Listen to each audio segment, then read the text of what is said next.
All right, hello everybody. It's the Meista from Brews and Tunes. Cheers. I am incredibly excited.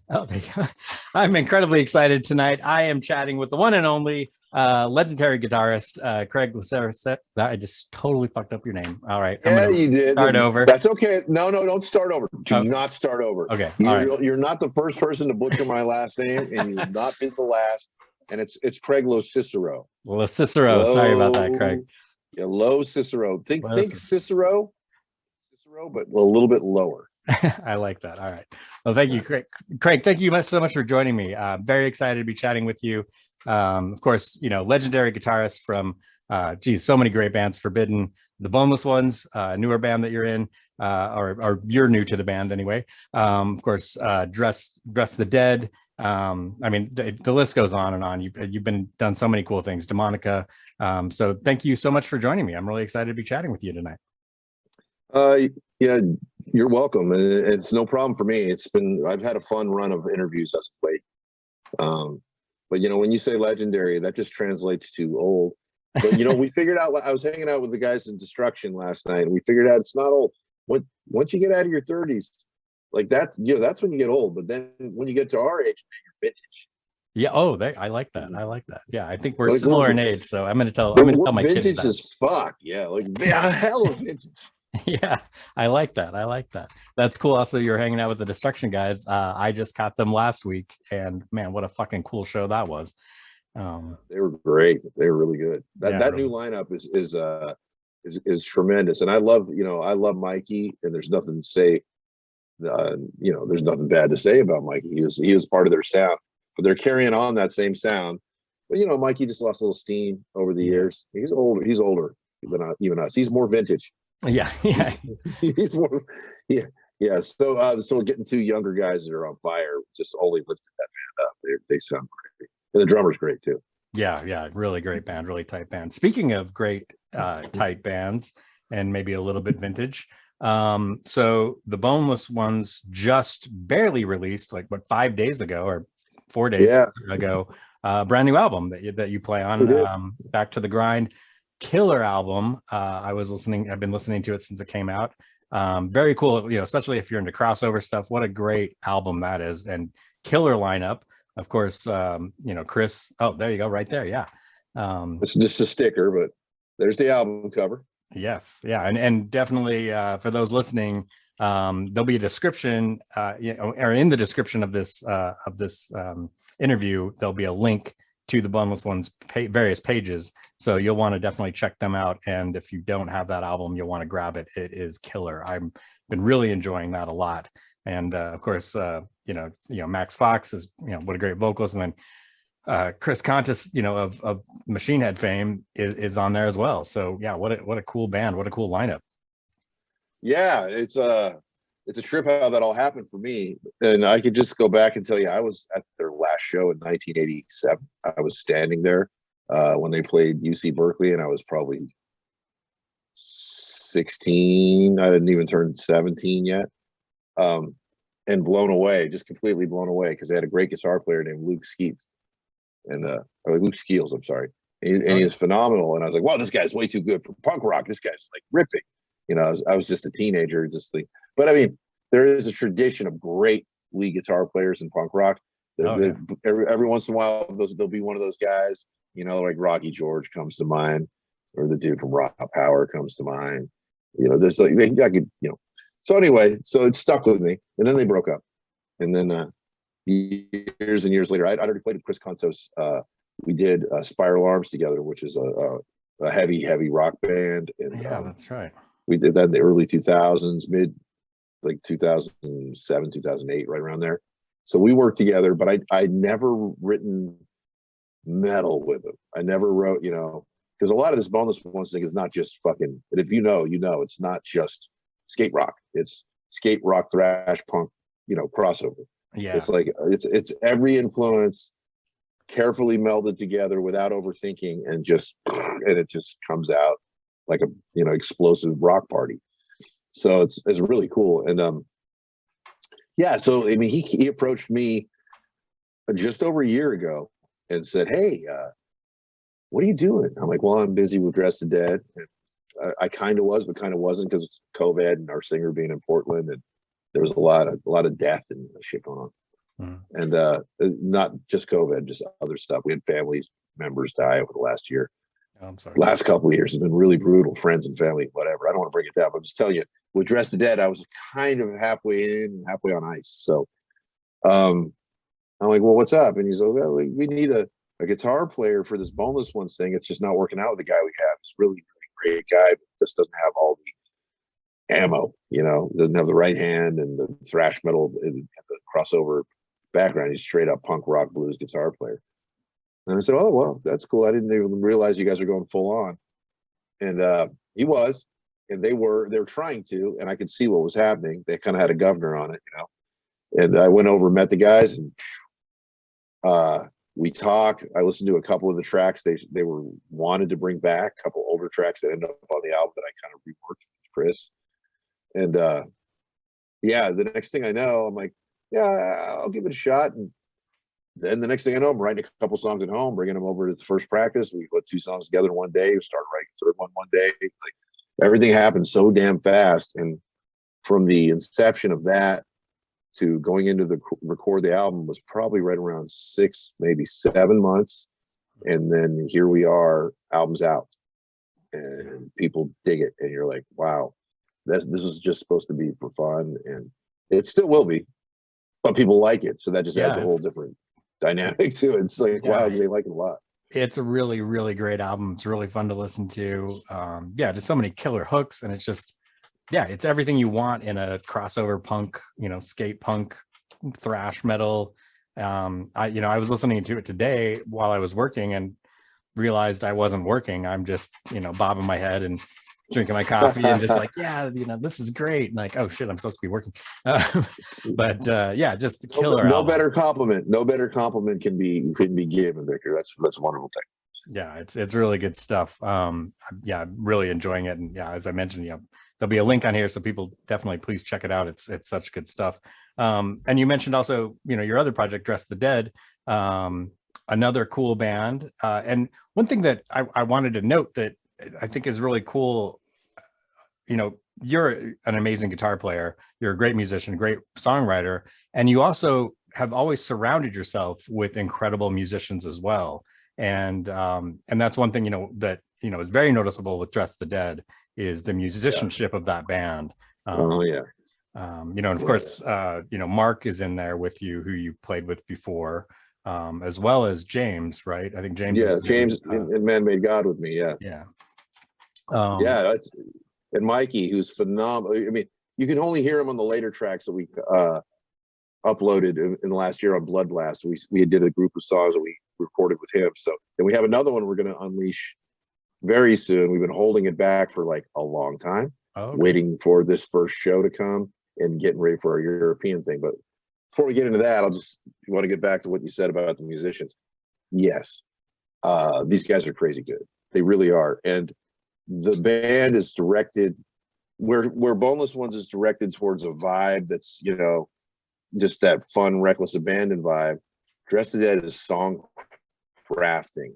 It's like, it's really fun to execute it, but it fucking takes work. And I think a lot of people misinterpreted the band and thought it was going to be A, not as heavy, B, not as involved. I think they didn't understand the depth of the writing. And that's more of like having my Forbidden background with everything else background melded together. It's more, I don't want to say prog, but it's incredible. It's not prog, but it's incredibly challenging thrash based rock.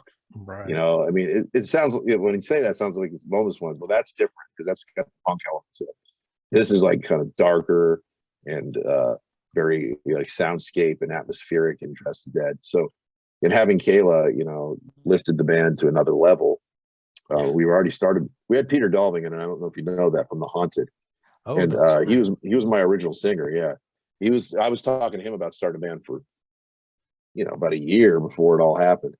And so he did that, and he set the template extremely high. He came out here. We did some recording. We did 2 shows with Death Angel, and everything was going great. And then he went back to where he was at in Europe, Scandinavia, and had a rough go, had some things happen in his life, and just said, I can't travel like this anymore. I can't do music like this because I just not mentally equipped. So that took like months to regroup. And then Kayla came into the picture like a fucking miracle, you know, like she found us and it was like, wow, fuck, perfect.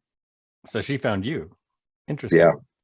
Yeah, she did. Now, was she was already in Witch Mountain at the time, correct? Or had she kind of? She was. Okay. She was. She still is. I mean, that's the thing about her. She's loyal, man. Like Kayla is not the type of person that just like does shit and then bounces and bounces. If she's gonna do anything else, her intention is to do it all, you know, until somebody says, you know, there's a fuck you moment. We haven't had that, but there was definitely a getting to know you period. You know, well, let's just say when she first joined the band, we had our first, we immediately recorded. It was fucking great with Rob Flynn, and he was just fucking completely blown away by her. And like, as soon as he's like, where do you find her? Like, what the fuck? But we did stuff so fast. And then our first show was Killian on Command in front of, you know, anywhere from 1,200 to 1,500 people, like right in front of her for the first time. And she's a performer, but that moment was a little, I was like, wow, you know, these guys are actually connected to a whole different world that I didn't know about. And so, because she's younger, you know, she was 22 at that time. Yeah. So kid. there was definitely a upward trajectory for the band, and all the way until we played our last show in the Bay Area, which was December 28, 2019. And it was incredible. We drew a lot of people. It was like all going up. And then we did Hollywood at the Whiskey in early March or late February of 2020. And then COVID, literally the first case of COVID arrived in North Hollywood the day we showed up, and people were panicking. You know, they're like, oh no. So here we are today. Have not played a show with that band in the Bay Area since that 28th of December 2019, and our first show is June 4th. Wow. With one of the band, The Watchers, who's the guys that were in Spiral Arms with me. Oh, cool. So yeah, it's going to be quite the release to have that. It's been a long time coming, man, and we're getting ready to go to Europe. So nice. We have two. Yeah, we're playing 2 festivals in Europe and the Dynamo Club as well. You know, kind of doing our debut in European soil of Dresden. Very so cool. It's not like I've only been doing one thing. You know, been a few things going on there. Yeah, and there's also something else I could tell you too. But let's stick with Dresden Dead for a moment. If you got any questions. Yeah, well, one thing I was curious about. So, you know, as soon as I found out about the band, I looked into it immediately. You know, once your name popped up, I'm like, whoa, Craig's got a new project. I got to look into this. And then when I saw that Kayla was attached to it, I'm like, oh God, this is going to be fantastic. Yeah, you know, as you mentioned, I mean, her voice is mind-blowingly good. And that's one thing I really love about the band is, you know, as you mentioned, there's a lot going on. It's very intricate. And I would almost say, yeah, like you said, it's not necessarily progressive, but there's a progressive element to it, I guess, just with the intricacies and the complexity of the depth of the music. But it's cool because there's, you know, it's rock, there's elements of death metal, there's, you know, thrash metal, there's a lot going on. It's really interesting. But I was curious, you know, because you've released singles. Is there going to be an album? I mean, you've released 8 singles now, I believe. Are you going to compile all of this into an album, or just continue to release singles? Or I mean, what's the difference? Like, you know, these days, people are just downloading songs they like. It's a sad reality, and you want to put everything out on vinyl. Maybe that'll come out. We'll definitely put it all out on a CD. Okay. But that's not even our first priority, because we have another batch of songs. Like, there's about fucking 10 planes waiting to land behind it. Oh wow. And we need to finish those things, and then we're going to put that out too. Because I mean, I'd like you want to hold on. You can't clutch your pearls with these songs too long. Yeah. They kind of come and they kind of go. Like 1969 should have been a huge moment, and then it just everything kind of happened, and but the song's still like it's going to resonate for years.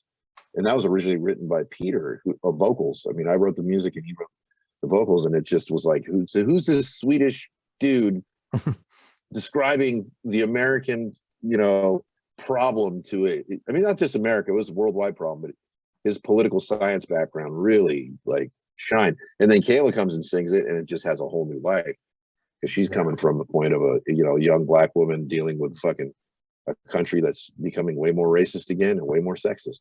Yeah. So she had a whole nother kind of to the whole thing that just made it. But so that stuff's always going to be there. It always exists. But it's really our objective to concentrate on the future and all these other great songs we have that are just ripping, they're next level. And I want to go backwards to something you said about those intricacies. The reason why I started this band, Stress to Death, we're talking about, is because I was in Spiral Arms, and for so long that and it just didn't work out. It got really kind of grinding. Like there was no more oil in the gears anymore. It was grinding, and so I got really, really fatigued of being told you can't do this, you shouldn't do that, you shouldn't be this, you should. I said I can do what the fuck I want to do, and I just wanted to make thrash and roll. So like the way I looked at it, it's like I have rock influences, I have thrash influences. Why the fuck can't I do all of it? I'm going to find people that are good enough to do that and have the chops and the imagination to just do something grandiose and expansive. So that was why I even started the band. And by now, if COVID wasn't here, I'm sure the other full album would be out. Like that was the whole process. Was like we were originally going to sign to Nuclear Blast when we had Peter, and then when that fell apart, we're just like, well, we better fucking regroup. And I didn't want to sign with anybody until we figured out what the fuck we were. Right. So I've done that before, and that's not good. Like you just don't rush. I liken it to running out into the street with your shoelaces tied. I'm not a fan of that anymore. I don't give a fuck how old I am.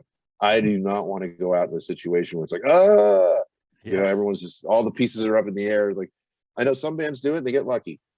When I've done it, it didn't end so well. So I'm protective of this band. Yeah, that makes sense. And as you said, I think oftentimes, record companies aren't, especially now because there's so much there's so many bands out there, so much going on. They're not probably as patient as they used to be in some ways with if the band's kind of juggling things like, hey, are you going to cut the album or not? Like, what are you doing? We put money into this. So yeah, I can understand that. And they will not do as much for you. You have to do more for yourself. You have to hire outside people to do things. It's like, so that's why the Boneless Ones said, fuck you, we're just going to do it all ourselves. Yeah. And so far, it's proving to have fucking worked. Like right now, it's you wouldn't get the amount of push we're getting. You wouldn't get the return that we're getting, or I don't know about the reviews. Those might be the same no matter what, but everything is so positive because we did do it ourselves, and it just retained the intent. It never got distorted. It never got lost. Yeah. And that's really the trick. Like if you can keep your mojo without somebody fucking it all up, then you're doing all right. Yeah. Is there kind of circling back to the Boneless Ones, are there live shows planned? Are you guys going to do any sort of a small tour? I know you mentioned you got Dress the Dead in Europe coming up here soon, but is there any shows lined up for the next little while with the Boneless Ones? Boneless Ones we have to turn down shows way more than we take them. And I mean, there's just a huge demand, like it was already in demand before the record came out. Now the record's out. So we're doing some things that haven't been announced yet. We're doing some other shows that have been announced. We're doing a festival. It's not Ukiah. I can't remember offhand. I mean, if you want to you can go to our page and grab the flyers. You can show them all.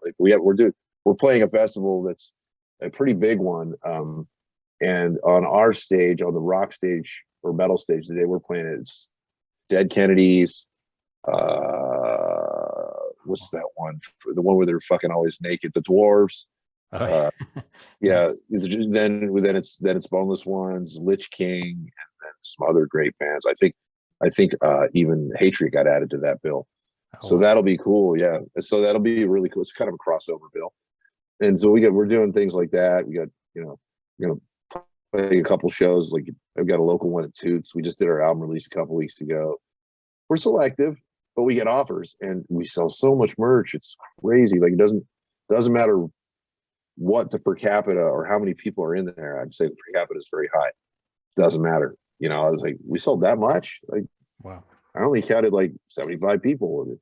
But then, you know, you put 500 in a room and we're just killing the merch. That band sells a lot of merchandise. Nice. That's cool. That's great. Now, you mentioned, well, maybe before we get into it, I did want to just bring up real quick this fantastic album. Oh yeah, see, you're Demonica. one of the lucky ones. Yeah, yeah, great. And I have to give credit to my buddy Germ. He's the one who told me about it back. I bought it when it came out. In fact, I think I pre-ordered it or special ordered it. But yeah, he dropped two names, your name and Hank Sherman's name, and I'm like, I'm in. I don't know what it is, but I have to own that. So like, yeah, Forbidden and Merciful Fate, two guitar. I'm in. I want that. And well, there's a story behind that. I'm sure you're gonna want it. Yes, please. Right, we're here. Let's yeah. But what happened was my friend Klaus, who's the singer, we'd talked on and off for years, you know, and he was a big like a radio and TV personality out of Copenhagen for metal. He used to do a show called Let's Metal. And if is this late night metal. It's one of his lighters from his show. Oh, cool. Nice. But anyway, he was always you know, talking to me about doing this and that. I knew he was friends with Hank. And then randomly one day I got an email from Hank with I was just Hank Sherman email. Like, what's this, you know? And I opened it up and he was saying, you know, hey, it's something to the extent of, hey, Craig, I'm a big fan of Forbidden and I'm writing a thrash metal album and I want to know if you'd be interested in finish writing it and playing on it with me. I'm like, wow. Well, I mean, immediately some people would just be yeah, automatically. But my whole thing was, I hadn't really played thrash metal in a long time. I was playing rock and Spiral Arms, and really I hadn't done the resurgence with Forbidden yet or anything. So I was like, yeah, that's interesting. I'd like to hear it. But my other thing was, Hank Sherman writing thrash metal. Is that going to be good? You know, yeah, that's interesting. I mean, and I love Hank, dude. I was like, is he reaching for something that's really not in his back pocket? So he sent me the demos, and they were actually really good. It was just drum machines and him playing rhythm guitar and Klaus singing. And I immediately noticed the riffs sounded like Hank, you know, and B, Klaus sounded like Tom Araya mixed with Arnold Schwarzenegger. He was like, dow, dow, dow. So I was like, yeah, I thought it was really fun. And he wanted to have Paul Bostaff play drums. And Paul was semi into the idea, but he got kind of recruited by Testament at the time. And I said, well, you know, we're going to Europe because Forbidden did, in the meantime, him sending me that stuff, Forbidden agreed to do some European dates, and we did our first US stuff, like in the Bay Area. We did some stuff. Gene Hogan playing drums. But then I said, hey, dude, I have a drummer. It's fucking great, Mark Hernandez. You know, and this is when I was Mark was already fantastic. He had to learn my language. And in Forbidden, it's a different language than he'd ever done. But he was so good at it and so smart and so adept at fucking making things, you know, explosive. I was just like, he's getting really good. So I basically told Hank, well, why don't you check out Mark when he's in, you know, when we go play Denmark. And so that's what he did. So him and Klaus went, and he's like, yeah, you know, after the show, he's like, yeah, he's good. Told Mark, he's like, I guess you're in, Mark. You know, I guess you're in. So after that tour was done, we came home and started recording the record, and you know, it just turned out fucking face melting. It's not trying to be anything other than fucking angry thrash. Yeah, you know? Good stuff. There's some really cool riffs, man. It's all Hank riffs. I really didn't.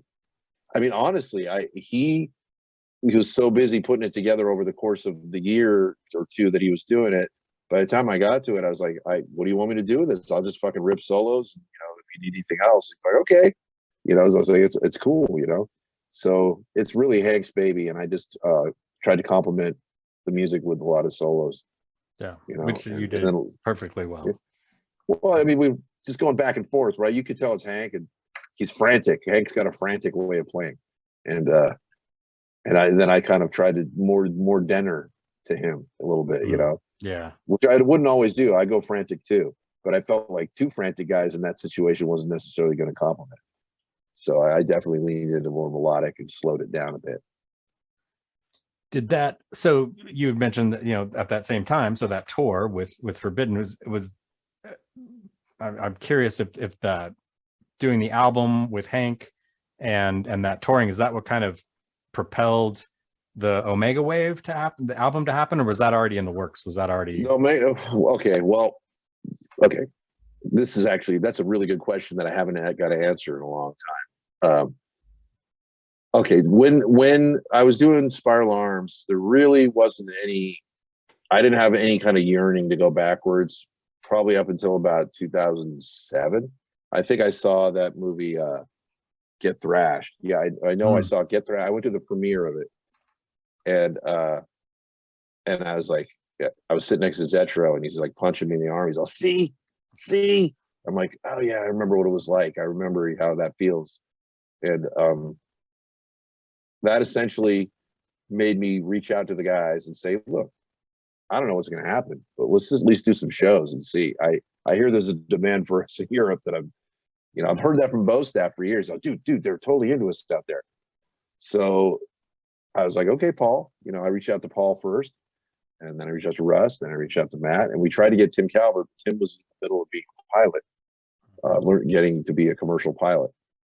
So he had zero time. So then we reached out to Glenn, and we kind of started working it. And then Paul got the full-time offer for Testament.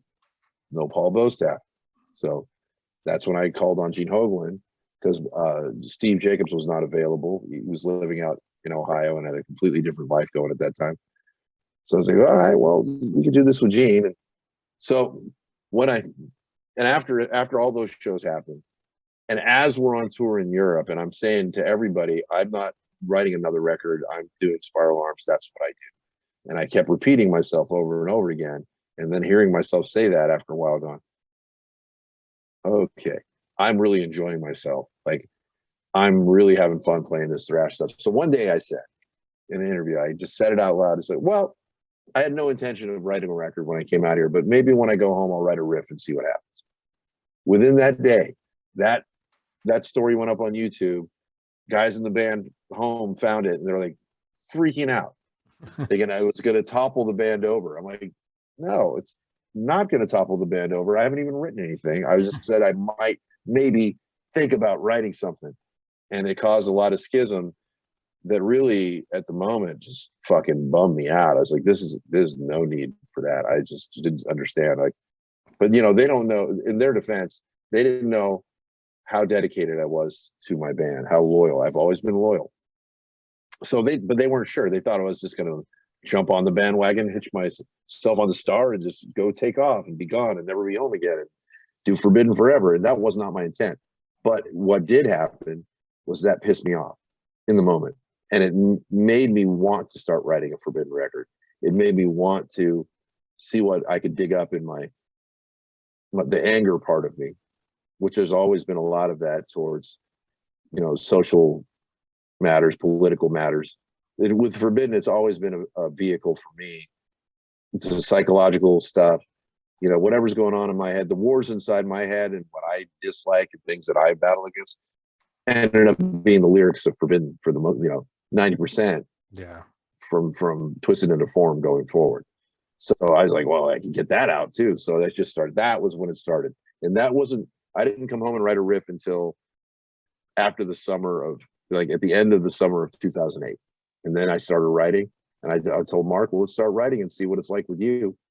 We already had Steve, Smythe, and I was thinking, well, maybe Mark's the guy, but I have to write with him. So he had to go through that trial by fire with me. And, he laughs about it now, but eventually, he's like looking at me, well, of course I was the fucking guy. He can't be, but at the time he was like, even he wasn't quite sure if I was going to say he's the guy, because writing with me is a different animal than just playing the songs. And, but to be honest, he was fucking amazing at it. And he immediately would get what I was talking about. And that's the language that it ended up being the Omega Wave language, where we just knew what each other were thinking pretty much from the first song on. And that was cool. That's really cool. And what a great album that was. And I mean, I hate to use the term comeback, but I mean, that was heaven, for It was a for comeback. It was a comeback album. It was yeah, a comeback, and just like every other Forbidden album, it was just a shade ahead of its time. So yeah, it's like these albums always seem to make people realize later. The Forbidden stuff, especially, they don't necessarily absorb it all at first, and then there's this slow burn that happens, and then I'll hear about it like a year later, 2 years later. Like, fuck, I didn't realize. Like, well, that happened. That definitely happened with Distortion and Green. Mm. Those albums were way ahead of their times, Yeah, and in a time where metal was dead as a doornail. yeah, And yeah, and the influence of that stuff didn't really dawn on me for years. I honestly didn't know that anyone cared, and I'd go to these shows, these bigger, you don't want it, they're not new metal, but they're like, the deathcore or metalcore bands like Shadows Fall or Lamb of God, or yeah, even Slipknot, and they would all kind of, whoever I talked to, once they realized that it was Forbidden, they would always go like, dude, Green or Distortion, they really. So that kind of made that started triggering me around 2007 too. I'd be hanging out at more of those shows, and people were just like, "Oh my god, you should do that again." I'm like, "Okay, I'm thinking about it, but it didn't happen overnight. It was never like a real full-on conscious decision until that day that the guys at Spiral Arms really just put the screws to me. And ironically, one of those guys was Chris Contos, who I play with today. nice. And he explained it to me, and I fully understand where they're coming from. But I explained it to him, and he's like, "Oh, fuck." It's like, there's no need. I was here for you, man. All I was right, here. yeah, But it all works out. I believe that everything does really happen for a reason, even the painful shit. yeah, You can look back at it. You survived it. There's your callus. yeah, Move on. Don't get jaded. yeah, yeah. Use it as a tool, to move forward. I think that's a good way to live, good rule to live by. Speaking of Forbidden, it's been 12 years since that album, Omega Wave. Is there a chance of another Forbidden album? Is that something that's in the cards? Are you? So you're saying there's a chance? No, I mean, I don't want to say no, because that's wrong. But I would say that Russ's life has changed so much, and he's sober now, and he's a drug and alcohol counselor. Oh, cool. Good for him. Lives in another state. Just really changed his life for the better, and his state of being needs to stay out of where there's alcohol, where there's temptation, where he's so I don't, when people say that to me, and sometimes they get really like they assume that I'm just being a cock blocker about it. You just don't want to do it. You really gotta. I hear that. You really gotta do this. You really gotta do that. And I always just kind of laugh. I'm like, I don't really got to do anything. I really got to survive, and really got to be creative. I really got to constantly move forward. And I really don't have to be popular. I really don't have to be, a household name. I really don't have to assert myself anywhere I don't want to. And I don't want to assert myself in Russ's life and make him, relapse. Yeah. Yeah. Because the chance of that happening if he's out with Forbidden on a European tour is in the very high percentile, because he's a fucking recovering alcoholic. Yeah. Yeah. Yeah. The guys that do it and they're recoverers that constantly are out there doing it, usually they're making enough money to subsidize when they have to go back to rehab, right? If you're not, you're just going to fall in that pit of despair and keep recurring, the recurring nightmare. So that's the answer.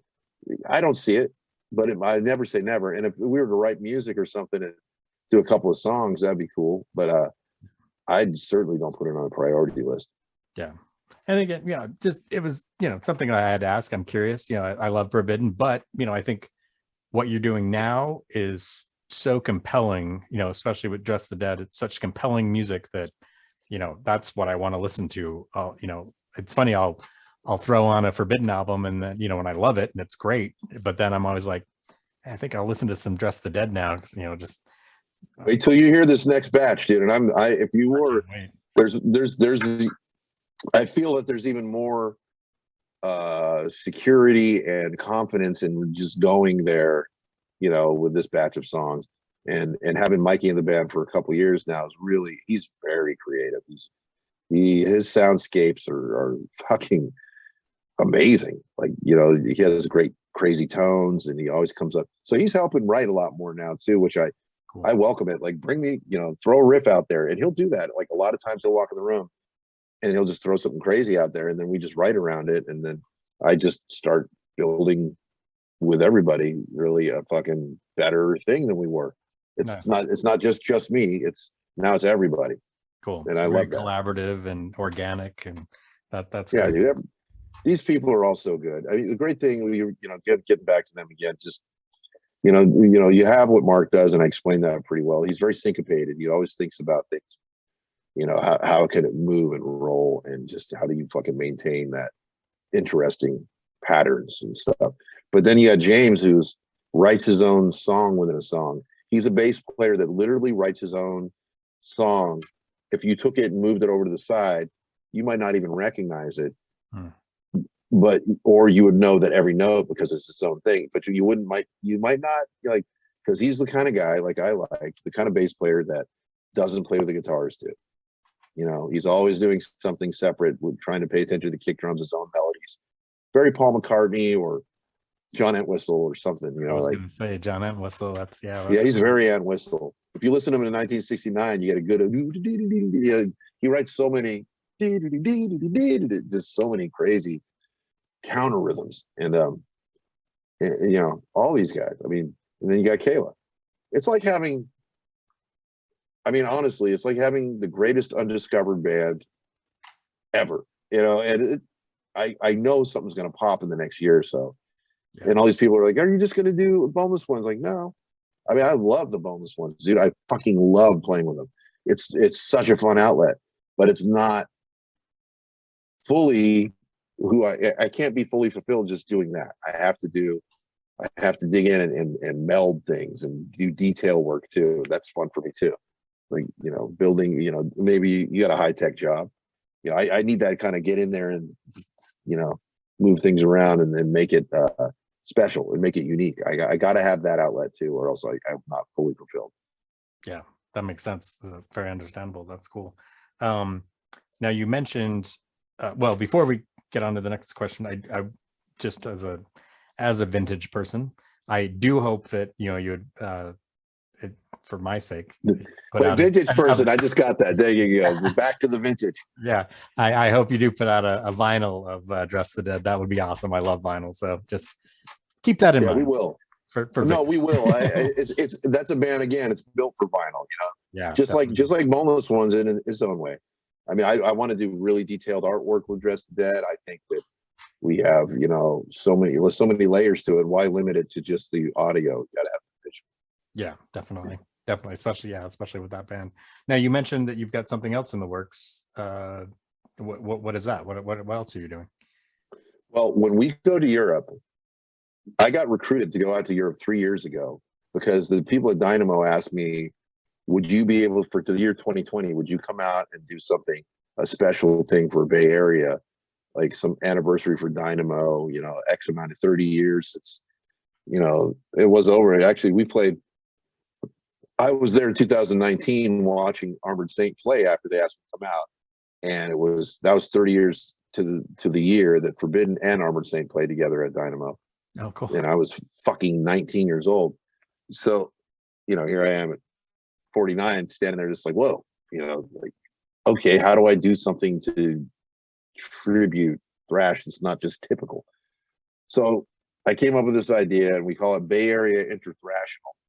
And it's different musicians from different vintage thrash bands throughout the world, plus who's ever at the festival we're playing, coming together to play these early origins thrash songs. The first time is going to be centered on Bay Area stuff, like early Exodus, Testament, Death Angel, you know, Exodus, Testament, Death Angel, who I believe it, Violence and Forbidden, and I know I'm leaving out another one.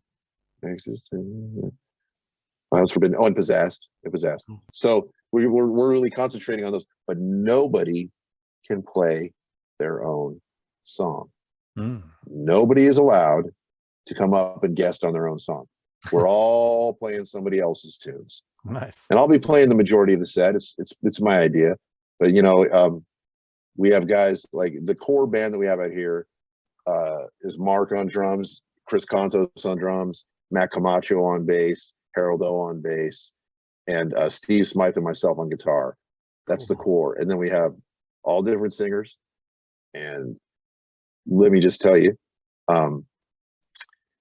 we know for sure that Lamb of God, Creator, Cannibal Corpse, and Sacred Reich are all on that bill the day that we play Dynamo. And Death Angels stay in another day. Wow. So it's going to be pretty involved. I'm going to have a parade of people on and off, and the chorus will stick. But the drummer's going to stay up for their a few songs for each drummer. I have 2 drum sets on stage, and then as one guy's finishing his set, the other guy's setting up the drums. 2 drums will be set up. So one guy finishes his part, the other guy plays, then they're working on the drums over here, and then the other guy plays.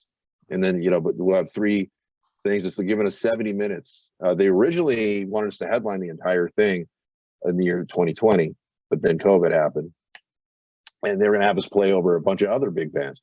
So this time we're down a couple notches.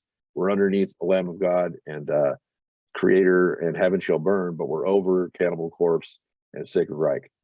Wow. So it's a hell of an opportunity. And Dressed to Dead is playing Dynamo the day before, and Dressed to Dead is also playing Alcatraz, which hasn't officially been announced, the week before. And then we're playing the Dynamo Club the night before we play Dynamo Festival. Oh. So Dressed to Dead gets our first European dates. It's all been in the works, Wow. From what did I say at the beginning of this? From feast or famine, yeah. It's time to feast. It's time to get busy. That is amazing. That sounds incredible. I have to find. Yeah, it's gonna be cool. I gotta watch somebody. I gotta watch somebody struggle to play a Forbidden song. They ain't easy. Yeah, that is so amazing. What an incredible show that will be. Wow, that is amazing. Yeah. And we're gonna do another one in the Bay Area too in October, right around Halloween. We already have the venue. We already know what we're gonna do. We just haven't announced it. All right. Well, that's a lot closer to me, so I can shoot. Yeah, I think people are gonna fucking get on a plane real quick for that one. Yeah. And the place only holds just over 800 people, so yeah, that's gonna be fun stuff. Yeah. It's a very nice venue. It's a very nice venue. Very so cool. It should be great. That is awesome. Well, Craig, this has been an honor and a pleasure chatting with you this evening. I've really enjoyed this a lot. I'm ecstatic to hear more of Dress the Dead new music coming out in the not too distant future. Hopefully catch you guys on the road in the not too distant future as well. Yeah, just such killer stuff. So for everybody watching this, please, check out Dress the Dead, check out the Boneless Ones. You will not be sorry. Some just amazing music.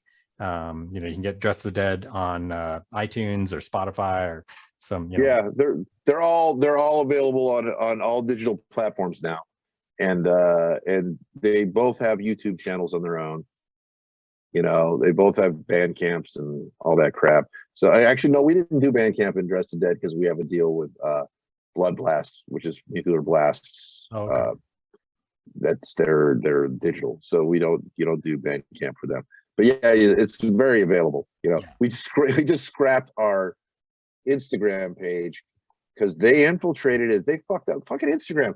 They literally one day we were going in to do some work, and they asked if we were over 18 or under 18, and we answered them and they gave them the shit, and then they fucking shut our profile down. We're like, what the fuck? So we got to start all over on Instagram.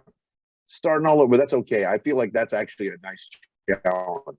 Like, we can make that get pretty big pretty fast if we do this right. But we're there on Facebook still. But we're waiting to relaunch all that. Actually, this upcoming week we'll start that relaunch. So okay, cool. Very cool. Weird though. Like, what the fuck? That's really weird. Yeah, their IT won't answer anything. So there's only a few thousand people. I'm like, just scrap it. Fuck it. We'll just start over again. Yeah. It's a relaunch anyway. Yeah. Well, cool.